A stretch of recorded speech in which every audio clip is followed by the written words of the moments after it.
Okay. Karon po ay May 12, 2024. Ang oras ay alas 4:03 na ng hapon. Okay? So, itong nakikita nyo guys, ito yung aking apo. Dili na pag umangkon na ako. Apo na ako na siya. Buotan na siya guys. Na, matinumano ni siya.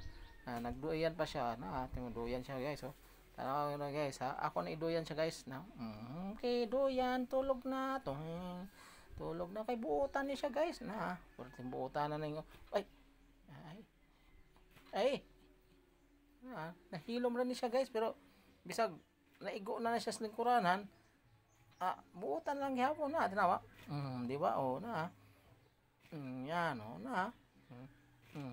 Buotan lang gihapon ni guys. Buotan na. Way kakurap-kurap.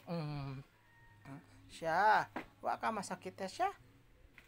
Wa ko no guys, no. Na, tinawa. O, na. Ni Uyo gaya na yung ko, ano. Lingkuran, no. Tanawa guys, ha. Tanawa guys, ha. Tarawa ka. Tanawa. O, isa pa guys, ha. Akong kusgon guys, ha. Tanawa guys, ha. Tanawa guys. Buotan ni siya guys, na. O, isa pa guys, ha. Lakasan ako guys, ha. Lakasan ako. Yeah. Tanawa guys, ha.